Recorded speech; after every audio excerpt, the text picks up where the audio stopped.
Radio with John Santo. John Santo's the radio, the number one show on Monday nights at 9 p.m. on Strong Island Radio. Here's your host, John Santo. Thank you very much, Casey Kasem. This is John Santo's The Radio here on the Strong Island Radio Network. We are the number one radio show on this day at this time on this network. No other show even comes close. I have a very exciting show for you this week. Last week we had Carlo Valerio on, who kicked my ass in movie and TV trivia. Kicked my ass. Now, Tommy, so I'm going to introduce my special guest. I almost said the name. I almost screwed it up 2 weeks in a row. No, don't worry. They're not expecting me, so it's okay. They're not expecting it. So here we go, ladies and gentlemen, an international comedy superstar. Please welcome my special guest co-host, Tommy Gooch. Tommy Gooch, welcome to the radio. Great to be here, John. Always good to talk with you, see you. I love you. How much am I getting paid? A lot of money. A lot of money. Can we use this as a credit? We can totally use this as a credit. We are the number one radio show on Monday nights at 9 p.m. on the Strong Island Radio Network. There we go. All righty. Number one. I was at one of our we had a Christmas party a few years ago.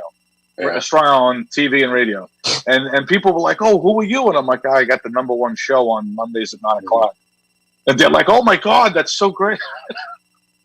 Nobody gets. Well, I can tell you right now, I am not going to kick your ass in movie trivia. Carlos, good like that. I mean, there's a few movies I could do, but I'm not like I still drive my wife. I'm married 18 years. She's still like. I actually try to do a joke about it where I'll tell her I never saw a movie, and then she thinks the more she repeats it and asks me that I saw the movie. Like I never saw Dirty Dancing. You never saw Dirty Dancing? No, I never saw it. Come on, you never saw it? No, I never saw it. No, come on. Like, all right. You know what? I saw it. What do I want to tell you? I know I didn't see it. It's just the way it is. So Tommy, this is the kind of stuff that he asked me last week. You ready?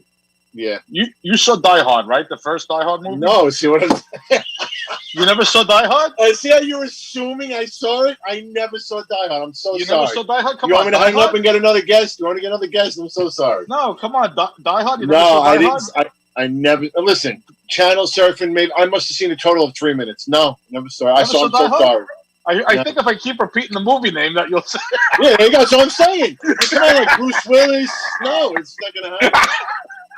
I have a dear friend of mine, and when I first met him, he was literally annoyed that I never saw Shawshank. Oh my God, you never saw Shawshank? No, I did. So he gives me the DVD and like almost begged me to watch it. And needless to say, you watch it once, you're stuck. Now you channel surf.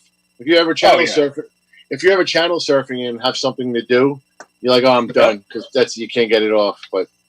That is a great movie, The Shawshank. I like that. Oh, no, that movie's so good. It makes it look like going to jail is cool. Like, yeah, I wouldn't mind going to jail. You can hang out there, you know. Well, you can get your taxes done in jail. When your taxes done, I'll hang out with Morgan Freeman. He'll get me anything for cigarettes. But what other movies did it hit you with? Let me see. So let me just tell you the one thing you hit me for in Die Hard. You don't have to have seen the movie to notice. So there's a scene where they want to cut the power to the building, right? Okay. So he asked me what the grid number was of the power grid they were going to cut. Well, they must mention it in the movie, right? They do, but who remembers the power grid number? Well, let me tell you. Before internet, I'll give you one of the best movie trivia questions ever. Ready? Tell me. Yeah, go ahead. What was the birthday of Don Corleone? Vito Corleone. When was his birthday? Pearl Harbor Day, December 7th. Yeah. And that was always a hot trivia. And people go, how do you know? Because at the very end of 2. He says on Pop's birthday, no less. They didn't know it was Pop's birthday. Yeah. So that was it. For many years, that was like a hot. But then once internet came and... But that was always a hot... What year was Vito Corleone born? Was it 1900? That I'm going to look up. No, way before that. Before that, 18. It was. Hold on, let's look it up. Yeah, because in Godfather 1, Hagen goes, it's almost 1946. So, right. Yeah, so he was born in the 1800s. Okay, I got it right here. You ready? Yeah. 1887. 87? Yeah. Yeah. So that means he was like 60 years old. What? Oh my God! No, it's wrong. It says April 29th. What? April 29th. What? That can't be. Vito Corleone. It says that's impossible. So then it said, okay. So wait a second. So then there's now on Wikipedia, it says December 7th, 1891. Oh, because in 1901 he was 10 years old. That's when the local mafia guy came after the fan. Right? Okay. Yeah, that makes. What the hell? How could they say that? Well, I'll tell you. Wait a minute. Because Michael's son's name was Vito. Is that it? What year does it say? No, it says 1880. Oh, it says born April 29th, 1887, or December 7th, 1891. And Corleone says it. So maybe the book they changed it for the movie. Could that be it? Maybe. Has to be that. Yeah. Oh, wow, I never knew this. It's fake news. This is fake trivia. Fake, totally fake. Oh, Lord have mercy. See, we can't. You know what's sad about this world? You can't even get a simple answer. Right? We just want to find a year, and now I got this complication of one says it's April, and the other one says what we know. I used to do a joke on that. It kind of fizzled. Like, well, my whole life I'm disappointed, and now, even now with the media, as an adult, you never thought that you'd watch the news and be so sweet. You don't trust anything. Any link you see, I go, I don't need. My wife would be like, "Did you click the link?" I'm like, "I'm not going to play it because I don't trust it.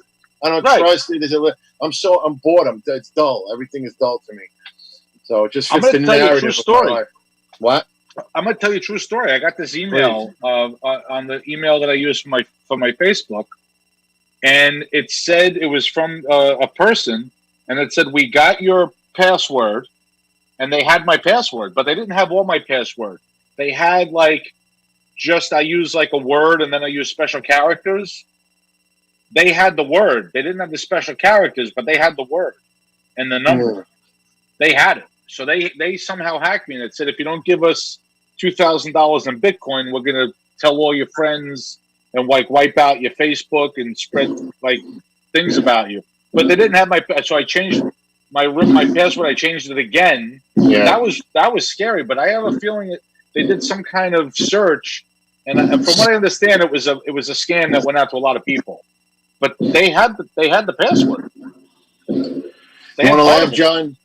By the way, outside my house right now, a massive guy's lighting off Blockbusters and M80s. Not on my neighborhood, but you could tell, in a park. I'm like, that's when I know I'm getting old. When I laugh at that. I'm like, dude, it's June 29th. What are you doing? Who cares right now? Well, I found the bottle rocket in my backyard. I just put a new roof on the house. That's all I need is for a freaking fire to start on my new roof. When my mother, I swear to God, this fits what you're saying. She hoses down her roof on the 4th of July. Oh, I'm totally doing that this year. Yeah, totally doing that this year. She hoses down her roof. Well, hose down the roof. God. I might even fly over my house with a plane and dump water all over the property. And my grass is dry. Yeah. How you doing? All right? Are you working, John? Your day job? Yeah, I work at home as a consultant, data analytics. Okay. You're on your day. You're on the guys. Good. God bless you. Good for you. Yeah. So thankfully, I'm able to do that. My wife was out of work for a while. She got called back. So that's thankfully she's back. But it's scary out there because if work dries up, what the heck? Yeah, I mean, first time in my life I've been getting unemployment. I swear to God, first time in my life. I've been self-employed for so many years, and it's good now. I'm just hoping there's a beacon of light in the next couple of months. But you need the indoor, indoor dining to begin. That's the key thing. That's where the clubs, because that's how the clubs are. That's what their title though. Be indoor dining. Once they can have the indoor dining, now they can get the people. Now they can get the people indoors. And now they're rolling that back. So here's the thing, with our industry. The indoor dining is key, which they don't now that they're spiking all over the country. Can people just wear the mask? Humor them. I know that they said not to wear them in the beginning, but they changed their mind. I wear a mask everywhere. I don't like it either. I'd rather not wear it, but I don't want to miss it. God forbid I breathe on somebody and give them, I said, let's just do it. And let's hope it works. Yeah. I wear the mask when I have to. If I'm in a store or something, and if I could tell you this, if I had to do it, we talk about the people on the front line and stuff, but if I had to do in any store, if I was working in Home Depot or bank, forget it. I could never wear it for a 7-hour day. I can't do it. Oh, that's hard. Yeah. Now you could say, well, Gooch, if you had to, you would. I guess I would, but because I cheat a lot. Like if I'm in a store or something, I'll walk away for a second. I'll drop it under my nose because it just drives me crazy. But just for a split second. But I'm not belligerent. I wear it. I'm not one of these like, oh, it's my right. No, I wear it if I have to. Yeah, I just want to get this thing, just try to reduce it. I love the people that I love the people that tell you they're over it. Like I'm like, oh, you're over it. No, that's good. So you can't get it because you're over it. That's it. I tell my wife. Well, now they're saying what? People that have had it are getting reinfected now. Is that a fact? Well, see, I've heard that, but I don't know. I mean, I saw a couple of cases. I don't know how widespread it is. So then it's nothing like the flu then. I mean, you can get it and get I don't know. I think we have a caller. Is Governor Cuomo there? We have Gooch, we got Governor Cuomo. Let him on. I'll take a break. Go ahead. No, you can talk to him. Oh, I'll ask him. Okay. You're the co-host. Cuomo. You're not Ed McMahon, Tommy. You're an equal. I'm sorry. All right. Bring him on. Governor Cuomo, nice to talk to you. Welcome to the show. Hello, Tommy Gooch. I'm a big fan of yours. You're great. Very funny. I've seen you many times. Yes. Over the years. I love your bits about marriage and very funny bits. Can I ask you a question? You never saw Dirty Dancing, Tommy? I don't never saw it. Never saw it. That took place in New York State, That took place in the Catskills. I made that up. I didn't see it either, but I'm hoping it did because I'm very New York. Well, what were you doing in 1987 when it came out, Governor? 1987, I was thinking about renaming every bridge in New York after my father. Oh, okay. That's how I spent 1987. And I saw that was Dirty Dancing. I believe it came out that year. 1987. I believe I can do the trivia too. If it's about New York. Fact. Before we let you go, Mr. Cuomo, one quote. When are you going to open up gyms and indoor dining with you? What we're going to do there, and I want comedy to come back. Everybody wants comedy to come back, and I just checked on the internet. And it did take place in the Catskills. So I was right. New York is the best place to film movies.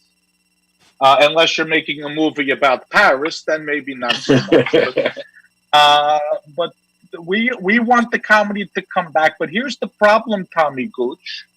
If we have comedians getting sick and going into the hospital, what is a comedian going to do about the hospital? They're going to make fun of the food.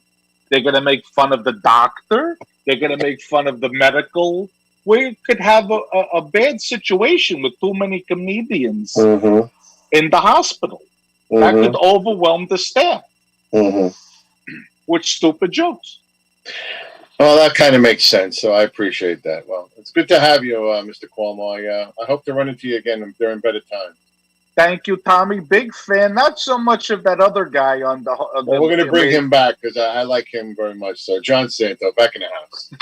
Governor Cuomo, ladies and gentlemen. Tommy, that was you did a great interview with Governor. No, I'm no Chris Russo. Don't worry about that. But so, let me ask you a question. It's interesting. It was actually 7 years Gandolfini died just 2 weeks ago. Yes, and you were trying to reach me that day. I was at my daughter's basketball game. Remember that? 7 years ago. 7 years ago, it was Juneau. I was in an area with very bad cell coverage, and all of a sudden, I went a block, and all of a sudden, my phone lit up. It was you. It was a whole bunch of people. I couldn't believe it. So a long time. Shocked. Yeah, it's funny. But have you been catching? They don't really. I always love when they do some repeats. I mean, I know them all by heart. Yep. Have you seen any? We should tell the audience what we do frequently. Like we always text them. With Sopranos lines. Let's play the. I'm going to play the. Where's the thing? I have too many web browsers open here. Here we go. And we got the. If we're going to do a Sopranos episode, yeah, I got to turn up the thing there. Can you hear that? Yes. Yeah, we got to do that. All right, so we got the Sopranos. That's a perfect segue into the Sopranos. I always thought that Gandolfini sang in that opening bit? Do you hear his voice? Yes. Right? Isn't there a poem that woke up this morning? It sounds like Gandalf, but there's no documented internet proof that he did. Did he? No. Is he? No. No, and I'll tell you something. Did you ever see the movie The Final Countdown with Kirk Douglas? No. Okay. So the final. What a disappointment, right, John? Oh my God! Right now you're like, Gooch, never again. Totally the opposite of call. No, but that's okay. This was a Sopranos episode from earlier. Yeah. All right, so real quick to the audience, the Final Countdown is a movie about a Navy aircraft carrier as F-14s, and there's a scene where the plane is in a dive, and what the sound effects were, they mixed the engine screech, and when they showed the wife of the pilot that scene, he got too low. The Navy reprimanded him for going too low in that scene, and the wife screamed when she saw it, and they combined the wife's scream with the engine noise to make the shriek in the movie. So that's right along one of the lines what you're saying with Gandolfini. Like if he was singing if they combined I don't know if it's just the feeling that you get because you know it's going to stop. But there's the part if any Sopranos nuts. No, that beginning song, you actually hear someone go, woke up this morning. It actually sounds like the Tony Soprano character. But you've never seen it anywhere where they say credit to Gandolfini. But they could have also hired a brilliant impressionist that could do the voice perfectly. But the audience should know that Tommy and I text each other lines from The Sopranos and YouTube links all the time. It seems like we do a lot of Paulie lines because Paulie has some amazing. Paulie grew on me. A lot of people, all the characters grew on me. I could tell you but to me, my favorite character, who was the best character, but not of them up. I always thought Edie Falco was the best. Oh yeah, well we've talked about the scene. Yeah, I mean she was that scene when she's telling him about Fury. I mean that's one of the best. I mean I'm no Al Pacino, but she was just brilliant, friggin' brilliant. I mean you were scared for her life, and even I mean it was just so dramatic. It was like it was more than mafia. It was just so dramatic. Yeah. You couldn't believe that she was gonna have the balls to tell him that. You know, that was such a believable scene. Yeah. When she did that. I mean, there's a couple of actresses that have had like incredible scenes like that I can think of. Edie Falco, that scene. Do you watch Homeland? No, sorry. I'm back with that. We're gonna get one. We'll get one. Maybe you know what? Instead of let's talk Wizard of Oz. Let's talk Wizard of Oz. Right? Why don't you tell me what you've seen? The Lion was my favorite character. Come on, ask me anything on the Wizard of Oz. Well, so I'll tell you a combination thing I was doing. Well, I was going to do a Sopranos Wizard of Oz, where the Sopranos they land on the sister, and the other witch comes.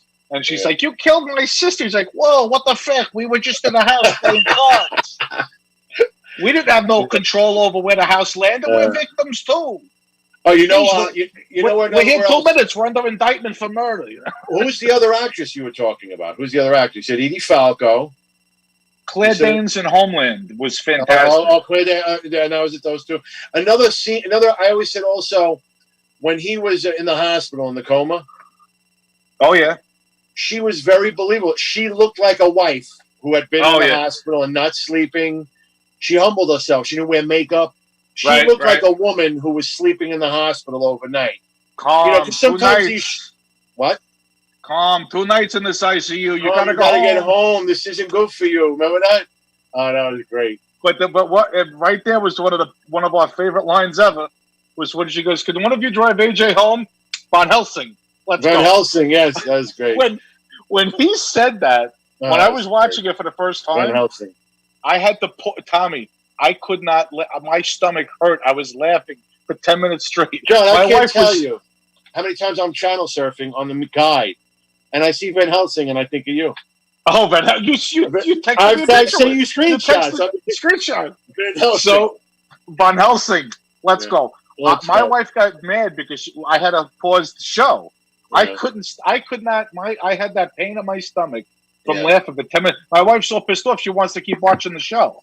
Yeah. I can't stop laughing. I can't. Whoever thought of that?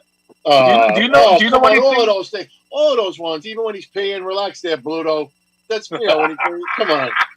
When we tell us Vito. But they always had a lot of those little nicknames. Even in the last year, I think, when he was, he had that big bodyguard that he beat the shit out of. He was calling him Penny or Rabiata. Oh, Muscles Marinara. Muscles Marinara. They always found those. I don't know if that was Chase that did that or the people on the round table figuring. I don't know. It was just brilliant. Do you know anything else about that scene, like that Van Helsing, how they came up with that? Did you ever see anything about that, or just? What was Van Helsing? What was he?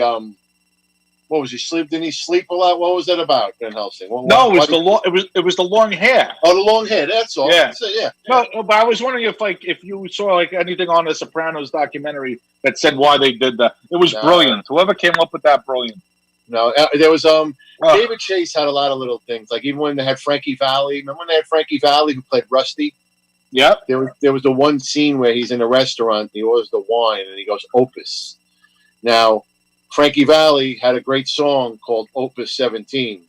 Oh wow! And they put that. You heard it, so you had to pick those little things up, just those little ones up. But you know what I loved? I loved Scorsese's mother in Casino when she was in the thing with Jimmy. Wasn't it? We could fuck up a cup of coffee. Right, Vinnie Vella was Vinnie Vella. A true story. I was in Little Italy with my brother and my two cousins. We used to go to the car show and dinner in Little Italy every year, tradition, right? Every April. And we were in Ferrara's Bakery in Manhattan, Little Italy, and there's a guy sitting at the next table, and we can't think of where we know him from. And then I see him in a couple of pictures, and I'm like, oh my god, it was him. It was Vinnie Vella. Vinnie Vella, Mom, sorry. You know, they said in the movie, they go, "This guy could fuck up a cup of coffee." And he was the underboss. What were you doing in St. Louis? I was with my Gomar. What were you doing, Gomar? I was giving a scuff. He goes, that's been on a lot lately. You know, speaking of no records, Artie. No records. No records, Artie. What do you pay taxes? What do you pay taxes? But speaking of Sopranos, we got another call. You want to answer it? I think you want to answer it. What do we got? We got Steven Van Zandt on the line. Steven, what? Hey, what's going on, guys? Oh, beautiful. Talking just like Silvio Dante. I like that. That's right. I love it. How you doing, Silvio? Well, it's a Sopranos episode, so, you know. Yeah, how's your back? I know you got a bad back there, Silvio. I went to this guy. He's like the Jonas Salk of backs. I like the episode when you're on the bowl. When you're on the bowl and they're arguing at the bowl, and I forget that. Whatever. My mind is scrambled eggs, but anyway. When they go, Silvio... Yeah. There you go. What? That's it. What? Very good. You know your own parts. I like that. That'd be the correct thing. Yes. That's good. Good stuff. How's your wife? Tea's a vegetable, and I got to kick up to the princess a little. That's right. Oh, my God. We still don't even know if you died. Obviously, you're still alive on The Sopranos. Nobody knows. It's one of them things. You were in a coma, so if they come back, you could be like a spring chicken. I could be like the guy. Honestly, T, I never saw myself as the lead guy. I was always in the background, advice. Yes. Never saw myself in the top job. Except when they're having a Columbus Day parade. Well, that was a disgrace. What's going on here, Joey? Well, thanks for calling in. Columbus. Oh, that was beautiful. Well, thanks for calling in. My friend John loves you. Hey, you're welcome, T. Beautiful. Silvio Dante. Wow, thanks for getting Silvio, Tommy. Holy crap. Yeah, beautiful. Which one? That was a great episode with the Columbus Day. Nick DiPaolo was in that episode. Wasn't he the cop, Joey? Yeah. They got a permit. Joey, so. Yeah, that was great. Yeah, Joey. I'm going to remember We're not going to forget this, Joey. Not going to forget this, Joey. Talking about Casino. That movie too was. I've gone like peaks and valleys with that movie. I loved it. Then I think it was stupid. Then now I'm a little addicted. You go back and forth on it, you know. I think I can guess your favorite dialogue scene from that movie. I'm gonna take a guess. What were you gonna guess it? Nope. What? Even before that. Well, there's actually one funny line because give me the one you're thinking. Okay. This is the one I think is your favorite. You ready? There's one line. I can tell you. There's one line that always cracked me up. but you're not going to guess it. But I'll tell you in a second. Go ahead. All right. So when he goes, we're waiting on Carmine. Yeah, Carmine left. Carmine's out. Oh, He's not here. Oh, he ain't Carmine's not here. Carmine's not here. And they say it like 4 times. That's great stuff. No, Carmine's gone? He's not here? Oh, that's great. He's gone? Oh, that's beautiful. He's not here? Yeah, he goes, he's gone. Then the other guy goes, he's not here? Carmine's gone? And then they walk away. And the desk goes, didn't sign the papers, and Pesci goes, no, it won't be needed. They don't need those anymore. Yeah. Do you remember the scene? You remember Nicky's sidekick was Frank Vincent, brilliant actor. Yeah, totally, yeah. Okay, now I forget his name. In the casino though, Frankie. Frankie, yeah. When they're trying to shake down some jewelry, and they're in the jewelry store, and the guy's with the diamonds. And the guy's pretending to speak English, and the guy goes, "Oh, now he speaks English." Now he speaks English. Turkey. He goes, "Let's talk turkey now." No. There's no flaws in there. There's no flaws. Well, you better clean your loop. He goes, "You better clean your loop."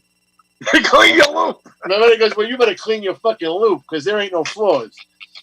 And then the guy starts speaking English. He goes, "Oh, now he talks English now. Let's talk turkey." He goes. Oh, I forgot to tell you, we can't. I think because for syndication we can't curse. That's okay. Thanks for telling me, John. I forgot to tell you. So I'm getting beat left and right? We'll clean it up in post-production. Am I blackballed? No, we're live. We're live. Well, can you even say blackballed now? I don't even know. I'm not even blackballed anymore. Is that a word? I have no idea what we're allowed to say, except you don't even know what to say please and thank you anymore, I don't think. I'm just going to say things, and I'll let people correct me as we go along. That's right. They correct me. I apologize to the listeners. I'm just quoting movies, really. The movies I saw. Yeah, that's true. If it's a movie quote, it technically is the quote. That's so let's talk Scarface. Let's talk Scarface then. Oh, hold on. I got to get that theme song now. Oh, beautiful. Scarface. I love that. Did you ever see the video I did with the Fun Dip? Where I'm talking like I've got the Scarface music in the background. I got the Fun Dip. And I go, look at this powder. I think so. I can't quote it, but I think so. But maybe is better than the white powder. It's the cherry powder. Fun Dip. Hold on, I think I got the Scarface theme. I like to do the themes of everything I'm doing. Like when I went to Miami for the first time, I brought the Miami Vice soundtrack. I like to play the music where look at these stupid ads. Can you believe this? I got to do an ad. Every time you play something, you got to watch an ad. Guess what? Nobody gives a shit about what you're selling. They don't. And those, you know what the most annoying commercials are? That stupid Liberty Mutual. I can't stand those with that stupid. Yeah. Been home a lot watching TV. You see a lot of these commercials now. There we go. Here's the Scarface theme. Did it play? That's my favorite part of it. Yeah, there you go. Maybe we'll talk to Frank. Oh, okay. If we're going to do Scarface, can I do my Mr. Sosa impression? Oh, God. Tony. Let me tell you something, Tony. Don't ever. I only tell you this once. You can't say the word that he says. Don't ever. No. Don't you ever screw me, Tony. Oh, man. Remember, what was his name? Robert Loggia was great, too. He goes, you expect me to believe he was a stoolie? Because Sosa said so. Because Sosa said so. You want me to believe that Omar is a stoolie? Omar was a stoolie because Sosa said so. You bought that line. Who are your brothers there? What about the Diaz brothers? The Diaz brothers, oh, man. But that was a great actor, was Omar. That was F. Murray Abraham. I can't believe that was F. Murray Abraham. Won an Academy Award for Mozart, Amadeus. He was a great actor. He was a great actor. He was in Star Trek. He was in a lot of movies. Oh, yeah? Of course. He was... Did you see him in... Oh, you don't watch Homeland. Sorry. He does something awesome in Homeland. He's like the deputy director of the CIA, right? Okay. So this U.S. senator wants to publish a report about our interrogation techniques. Obviously, that's classified, not to be discussed in public. So he throws the senator in a freezer in an Italian restaurant in his underwear. And he's like, Now do I have your attention? There you That go. report never gets published. It's like, let's feed him to the lions. Let's just feed him to the lions. They'll get it. Guy's a U.S. senator. He's like, you Yeah. never mess with Yeah. CIA. Yeah. Back to Scarface though. When he's eating lunch with Sosa and Omar, in between courses, he gets the lemon with the water to wash your hands. Oh yeah. You know, like the lemon's like a degreaser. Yeah, Instead, yeah. He gets the lemon and he starts eating it. You yeah. got to pick that up. Because you're supposed to like dip your hands in the lemon water as a degreaser and stuff. Right. Tony gets the lemon and he's eating it like it's a fruit. You're here to watch my back. It's a lot better than your front, let me tell you. Why not give shot on any KK? That's great stuff. I got you started in this business. Yes. I like you, Tony. There's no lying in you. There's no lying in you. There's no lying in you. And then when he shows up, Miami. he goes, perhaps some back fines, but there will be no jail, Tony. Oh, so that was very interesting about the entire drug business, the politics of what do they call it? The cartel? it was in a Miami Vice episode. The politics of what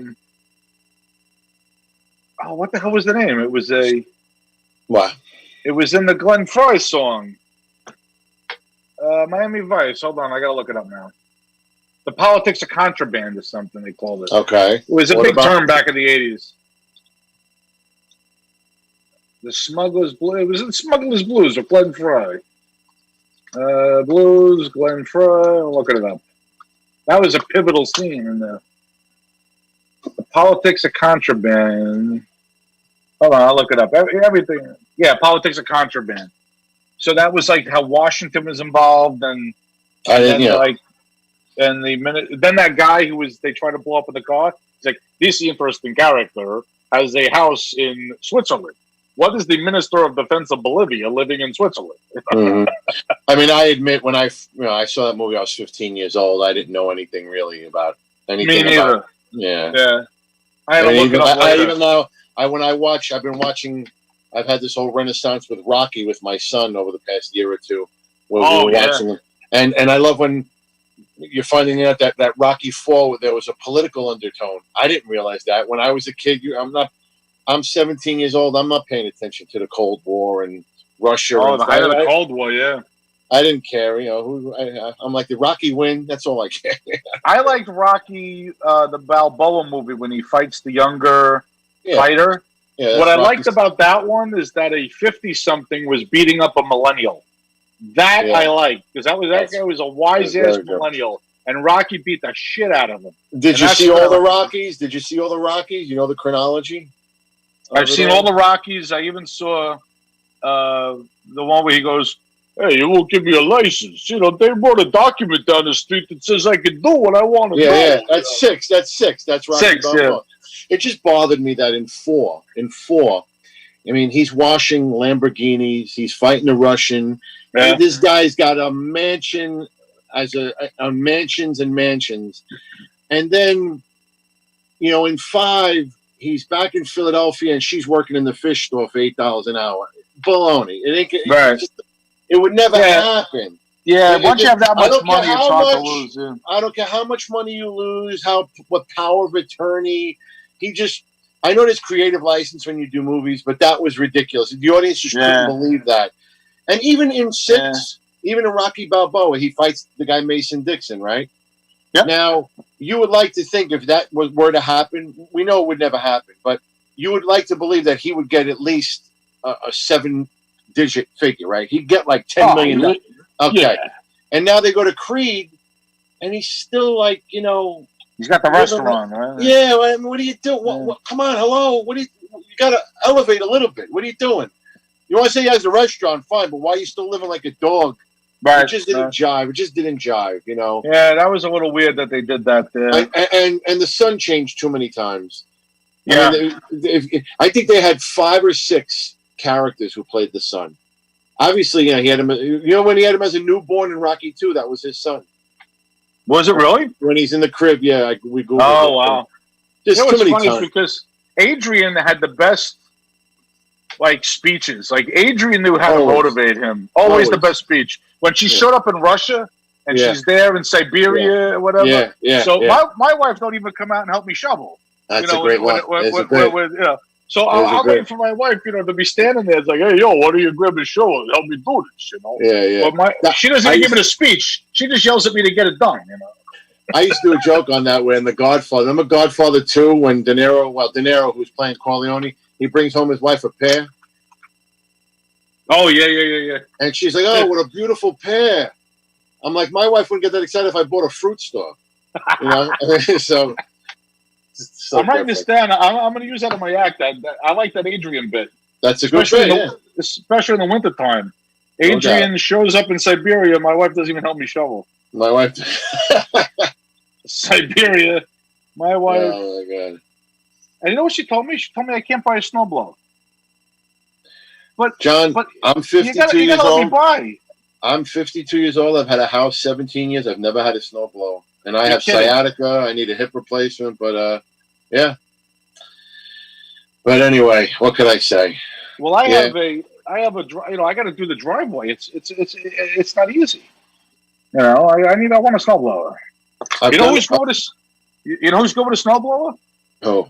You know who we have here? We can talk sports. Mike Francesa is our sports. Yes, but he loves that. Can we get him in? Mike, are you there? Hello, Mike. Welcome to the show. Hi, Tommy. How are you? Hey, what's Mike? How's everything in Long Island? We're doing very well on Long Island. We just can't wait for baseball to come back. I hope baseball comes back. Yeah. We need baseball. We have to have baseball. We need baseball. I'm not. What do you think of the 60 games and no fans? I'm not too thrilled about that. Well, unfortunately, it is what it is, and we have to just deal with what we have. There's no. I mean, this is an unprecedented situation that I think everybody's got to adapt to. Now, I don't agree with the runner on second base in extra innings at all. I don't. That's ridiculous. Have you been to Jim Nance's house lately? I have not been to Jim's house because of the quarantine. I can't go anywhere. Otherwise, you'd be there all the time. Of course. What do you think? What do you think, Tommy? You're a fan, a big baseball fan. Now, from what I understand, though, you don't wear a lot of garb. You don't have a lot of. You're a Yankee fan, but you don't wear a lot of Yankee hats. It's funny you're saying that, and our listeners don't even realize that I'm wearing I'm actually wearing a basketball jersey right now with a short sleeve. Do you know who? Well, Mike, do you know who this is, Mike? It's the Warriors, and I was going to ask you about the movie The Warriors. Come out and play. But I can see the audience can't see it, but I can see it. Yes, because I have. Because you know what, the audience doesn't have access to what I have access to. You have the special access, of course. Special access. Well, before you go, can you tell me who the player is? He's actually a graduate from your alma mater, Michael, and mine too, for that matter. Let me see. Hold on a second. I'm thinking. I'm thinking very hard. He graduated 1985. Chris Mullins. There you go. From number 17. School. He was a captain. He was the captain of the Golden State Warriors. Chris Mullins. And the reason I know he's a captain is because I can see the C on your shirt. Yes. Well, Michael, thanks for joining in. Nice to hear from you. Thanks for having me on, guys. Good luck next winter if we get a lot of snow. And go Yankees. Mike, Tommy, I get everybody calling in here. Yeah, Mike does all the. I gotta have him do a thing on. I have a feeling Mike Googled number 17 on the Golden State Warriors. Oh, I have no doubt he Googled it.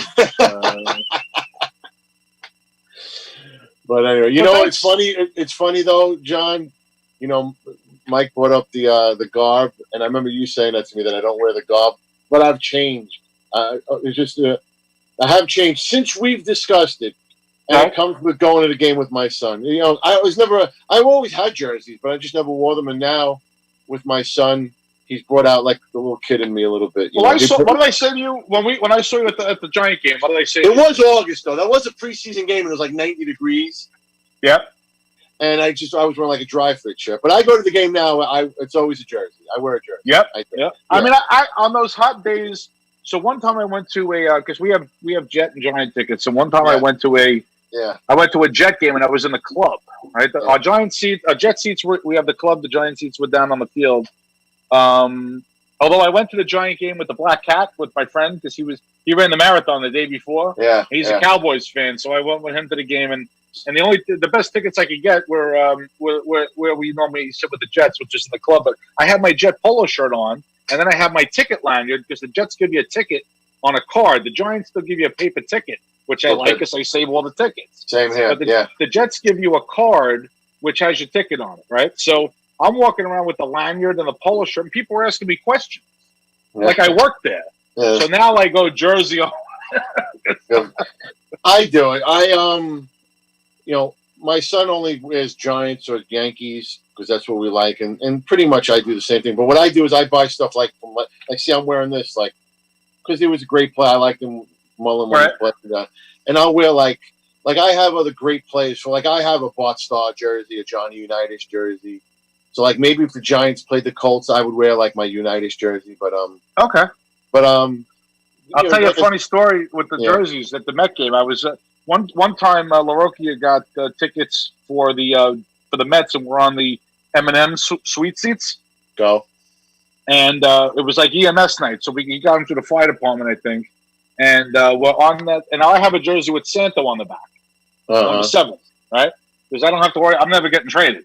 So I got Santo number 7 on the back. So I caught a ball because you're in left field over there. I caught a ball, and there's a kid behind us in the seats, above us, and he goes, "Hey Santo, throw me the ball." And I'm like, I had a moment. I'm like, here I am in a major league ballpark.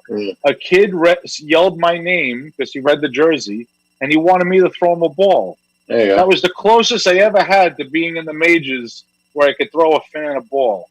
My son actually asked me that. He goes, if I ever become a player, he goes, my last name's Gucciotto, obviously. You know that. My brother. No, I thought it was Gooch. Yeah, anyways, you're Santo Spiritu. But whatchamacallit? So he says, so that means if I become a player, people could buy a jersey that says Gucciotto, right? I'm like, yeah, absolutely. No, it's going to say Seymour. Of course, it's going to say Gucciotto. So he had this thought. But, but anyway. So that's funny. You get Santo on the back of the jersey, huh? You would never put Santo Spiritu. You don't. You sign. No, Santo? well, because that's what I that's my everybody called me Santo growing up, so I put Santo on the back, and that's my my name, so that's what I do. So I might change my name to Buzz, like Buzz Aldrin from Apollo. Oh yeah, that's his real name. His name is Edwin Aldrin Jr. He changed it to Buzz Aldrin. Interesting. I know Apollo 13. We could talk Apollo 13 if you want. You saw Apollo 13? Loved it. Loved it. Why, you didn't? No, okay, let's do Apollo 13. I could quote it left and right. I loved it. Loved it. All right. What did it talk about? Well, Apollo 13, I'm going to tell you the difference between the moon. If I keep the moon in this picture, that's a great scene. Houston, all we need is a reference point, right? Are we on Fox? I like when they're yelling at each other. Oh, yeah, voice activated, He goes, we have 100 things to do, and we're on number 9. You're talking about number 67 or something 692. Like that. And then he's yelling at him. He goes, are we on Fox? And then he goes, hello there, Houston. He's all quiet, right? He's screaming at them. And he goes, Houston. Because I don't need to see the obvious. I got the crap and 8-ball right in front of me. Right in front of me. Affirmative, Houston. He's like, we're on Vox. We're on Vox. Copy that. Another great actor. What's his name? The chief. Paxton. Is that who it is? Who are you talking about? The guy at the at home base. The commander at home base. No, not. What's his name? Gary Sinise. No, not Gary Sinise. Ed Harris. Ed Harris. Oh, the flight director. Yeah. The flight director. He was in The Firm. He was great. Oh yeah. Always like the end when he's knotting his tie at the end, right before they're about to enter and go through entry. And he goes, actually, I think this is going to be our finest hour. Yeah, finest hour, yeah. That's great writing right there. We got the heat shield. The parachute's going to be 3 blocks of ice. Yeah. Now, that's a little creative license because in real life, were they out of communication that long? Because that was totally dramatic. No, I mean, a reentry spacecraft is about 3 minutes. They were out of communication the blackout before the chutes open. So I have actually seen the actual footage. And you see the spacecraft coming down, and he's like, and Cronkite's like, they made it. And then they're like, we're just hoping on the parachutes, and then the parachutes open later. But they knew they got to be like, it was not as dramatic like Houston Yeah. Odyssey, we're glad to see it. It's like, Yeah. Roger that, Houston, we copy. You know, it's like very professional, routine. Yeah. And the other scene, like when they show Bill Paxton on the helicopter, they show Kevin Bacon in the basket being hoisted up, and then Tom Hanks gets out of the spacecraft. Yeah. Guess what? The commander being in the center seat is the first one out of the spacecraft. First one out. So Has to. You can't get out otherwise. Yeah, because he's right above it. He's right above. Yeah. He's right opposite the hatch. Yeah. And also, the weather was not a sunny day. They were in a typhoon area. There was rough seas. You know, so it wasn't like the movie, but you know, they have to make the creative license. Bill Paxton, who passed away too Yeah. soon. He was what was it? Brock Lovett, the Titanic. He was Brock Lovett. He was the explorer. What you call? He was the at the recovery guy. The explorer. Whatever that. It was whatever the hell you called. Yeah. Did you ever see the alternate ending to Titanic? Hysterical. Where You she saw has it? it and throws it in the water. Where she has it. But they see her with it. Yeah. Yeah. Right. Yeah. And he's like, but see, now, can I just say something? Here's where, like, you know, I get too critical. I had a friend of mine who always used to say, you analyze it too much. Listen, right. She's holding it, right? You got it? Yeah. She could have thrown it 50 yards into the ocean. They would have found it. They would have found it. Right. They would have gone after it. Well, they would have gone after it. Even if the tide takes it, the current takes it, they know. Come on. They found the Titanic. Right. They would have found that thing. Well, here's the thing with the. I mean, I just to be like completely realistic, mm-hmm. they would have for $50 million, they would have killed her and the granddaughter, and thrown the bodies overboard, and say the old lady went into the water, the granddaughter went after her, and they got eaten by sharks, or they drowned, and they for 50. Like I did like a Sopranos episode, like where Silvio was like saying. So the ship is going fast. It hits the berg. It goes down, and that's that. So then she goes, "That was a very forensic analysis, Mr. Dante, but living it was different." And then she goes, "Would you like me to tell you?" And Tony goes, "No, I don't want you to tell me. I don't give a shit about you or anybody else. I want the frickin' diamond." Let me ask you a question. The ending that everyone's seen. I mean, the movie was 23 years ago, but she throws it over or drops it. When she goes, what is that? What is it? She threw it over or she dropped it? No, she said, "Oops." That's the regular ending, but in the I know. ending, the regular ending, she just drops it down on purpose or oops. No, I think her whole purpose of going on that thing was to return the diamond to Titanic. So she wanted to throw it overboard. She wanted to throw it there. And then she knew she was going to die. And she dies above the ship, so she's in the same place. And then she meets Jack at the clock. That's everybody in that scene is dead. I know. The captain, they're all there. I know. You know, that's the whole thing. But I've seen. But that scene is funny. Where he's like, "Whoa, slow down," and she's holding it. Yeah, that's great. Yeah, they're gonna. I would have rushed her, grabbed it, thrown her on the ground, taken the $50 million. I mean, that's realistic. If she throws that thing in the ocean, right? They're still gonna find it. Even if it sinks, right in after it. I'm going right in after that freaking thing. And even if it sinks 2 miles to the bottom, they would find it. They're going to find it. You know right where you'd know right. They know the mall, You get a GPS fix immediately on it. Where you are. Then where you are, you get immediate satellite fix. You know exactly where you are. And then, like you said, they know the current speed. So they know every 1,000 feet. They'd be able, believe me, for $50 million, if it takes them a month, they'll find it. Yeah, it's not like she dropped a pin. She dropped a big blue diamond. But that would have sat right on the sand. They're not going to let her do that. They're going to, they could easily, there's 5 people there that can overpower a 90,000-year-old lady or whatever. And we're supposed to believe that this lady lived another 70 years, 75 years, struggling through life, but yet she had $1 million diamond in her possession. Right?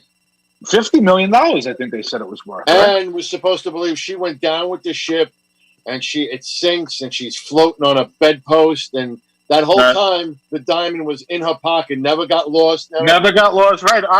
I'm worried about losing my cell phone every time I get on a boat. I'm checking my Swimming pockets around, 10 yeah. times. No problem. And that diamond is staying in the pocket the whole time. Cut it out. Come back. Come back. Come back. I did that with my wife. One time my wife, she turned off the hot water heater because she got pissed at me, and I'm in the shower, and I'm going, come back, come back, come back, come back. But I like that movie. Did you like the movie Titanic? Loved it. When it came out? Yeah, I loved it too. First of all, it came out, like I said, 23 years ago. I was a young 30-year-old boy. I was always intrigued by the Titanic prior to that. Yeah, I always bought VHS tapes. I have the National Geographic. So I was always intrigued about the whole fact that it was under there 2.5 miles deep. So when that movie came out, actually, I had seen so much footage of the Titanic wreck prior to that movie. Yeah. So when that movie started, if you remember how the movie started, they were underneath. Trying to, and they were down. Right. They're like, we're by the piano. Remember, they go, we're by the piano. Yeah. And I remember whispering to my wife. She wasn't even my wife at the time. I go, I never saw footage of a piano, and it turns out that a lot of that underwater footage is bogus. Really? Oh, no doubt, it's a fact. You want to hear some? Yeah, when they're when they got the camera going through rooms, right? Bogus. Of course, first of all, you'd need 2 cameras doing that. Right. You know what I'm saying? The real footage is when you see the camera taking on just the scene. Right. Right. Yeah, they're showing you a mobile camera, But so that was once. Oh, good. This is actually true. You remember when they found the Titanic? I think it was 1985. They found the wreck. September 1st of 1985. Yeah, 1985. Yeah, so Dr. Robert Ballard. Yep. I met him. That was a cover story. They were not looking for the Titanic. Yeah, they were looking for a Russian sub. Yeah, that went down in the Cold War, and that was a bogus cover story so that the Russians wouldn't get suspicious, and they accidentally found Titanic. And not accidentally. No, he had about 7 days left on that mission, and he privately used it with the consent to look for the Titanic. Is that what they did? Oh, that's. I thought it was an accident. No accident. He set out for that other mission, right? And then when that was complete, he still had 7 days of a budget and stuff, and he used it for the Titanic. See, folks, we have the best informed guests. See, I'm making co-hosts. Screw Die Hard. I'll give you Titanic stuff. Right. So I ended up being at the some institute in Mystic, Connecticut, where they have an aquarium and stuff. And I actually met Robert Ballard, and it was a nice little treat to meet him. And wait a second, Oceanographic Institute on the mainland, huh? So Mystic, Connecticut. That's a good segue into today's the day that Alex Kittner died. Yes. No, wait. I see that. Wait. Now let's get this straight. 45 years ago. The actor that played Alex Kittner died? No. Today's the anniversary of In Jaws. It was June 29th when the attack happened on the kid. I didn't know that. Well, how do we for the 4th of July? There's actually a date of that, like in the movie. Yeah, all of our friends have been posting it on. I know. McNeil, I saw McNeil. Wait a minute. Yeah. Because I know Jaws came out in 75, but the attack happened because he said those beaches will be open for the 4th of July. So the attack. That date was in the movie was June 29th. I didn't know that. In the movie. In the movie. So here's a piece of trivia: the woman that played the mother, right? Yeah. That actress was in her 90s. She passed away this year of COVID. Stop. I swear, she was in a nursing home. She passed away from COVID. I'll confirm the story.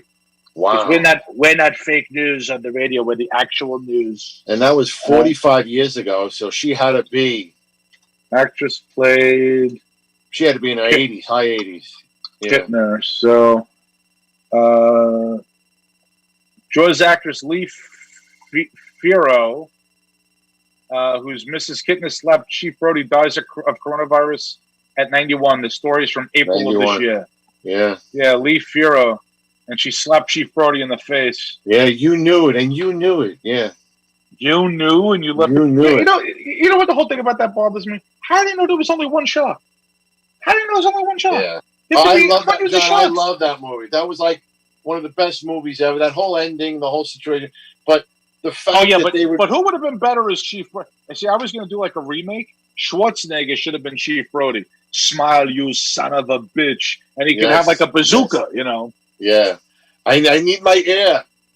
Give those people air. Come on, you saw Total Recall. Total Recall, I saw. I'm not going to like go fast. See Total Recall. But wait a minute now. But the big thing about Jaws is that, you know, like, for instance, where Kintner got killed. Yep. A shark would never come that shallow, John. Yeah, I know. It's not a great white. Yeah. It was like 4 feet of water. Well, look, you want to tell me a little shark, even a little baby great white? Right. But when you later on see how big that shark is, there's no way. No way. He would come that shallow. He'd drown if there's such a thing, a shark. But even at the end, you see Quinn goes, well, I'm going to bring him in. I'm going to bring him to the shallow waters. I'm going to drown him or something like that. But, right. Yeah, no, it was shark. But they do now. So is Michael Caine on the line? Yeah, well, we only got a couple of minutes. Let him in. It's Michael Caine. I was in Jaws 4, and in Jaws 4, that shark was a pesky little bugger because he followed Mrs. Brody all the way to the Caribbean. He even knew her flight number. So that shark took things very personally. Remember they said sharks in 2, sharks don't take things personally. That shark, very personal. I love Jaws 2 when he goes, I'm telling you and everyone here that's a shark. And I know because I've seen one up close. And I don't intend to go through that hell again. Yeah, you better do something about finding this one because I don't play that's great. All of those people, the city council or whoever they were idiots. She's like, no, it's dark. Seaweed? Seaweed? It's underwater. Is that why it's so dark? The mayor knew. He knew.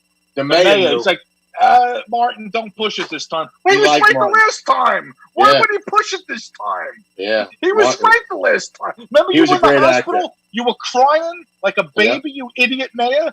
And then Martin's not supposed to listen to Roy Scheider. And you know what else I didn't listen to him in the movie 2010, A Space Odyssey, or whatever the hell. Sorry. When Jupiter was about to explode. Don't end on a note where I don't know the movie. Here. Yeah, you don't know the movie. Yeah. All right. Well, it's almost 10 o'clock anyway. Yeah. You're right, John. It was going to fly. I'm sorry. I told you it was going to fly, Tommy. Yeah. It's like, by the way, all the material that I wrote, it's gone. We didn't get to it because because you're an amazing co-host and you know your movies. Yeah, you didn't see everything, but the movies you saw, you know. Because not that many people know. Give those people air. Sharon Stone. But anyway, John, thanks for having me on. Just to interact. 30-year anniversary of Total Recall this year. Wow. 1990. Yeah, unbelievable. T, we're going to have you back on. We're going to have you back on with more movies. Anytime, John. In a couple of weeks. And we're going to have Tommy Gooch back on. And I hope to see you on stage. I can't wait. And the audience should know that this is what Tommy and I do. When we're in Tommy's car going to road gigs together, this is all we do. Yep. You've just seen what comedians do in the car on the way to gigs. It's the best. Love you, John. Always good to see you. You too, Tommy. Thanks again. Ladies and gentlemen, my special guest co-host, Tommy Gooch. Have a good 4th of July, John. I love you. And those beaches will be open. Those beaches will be open for this weekend. All right, T. Thank you again for coming on. Ciao, ciao. All right, buddy. All right. And thank you, everybody, for listening. This is The Radio with John Santo, and we're signing off.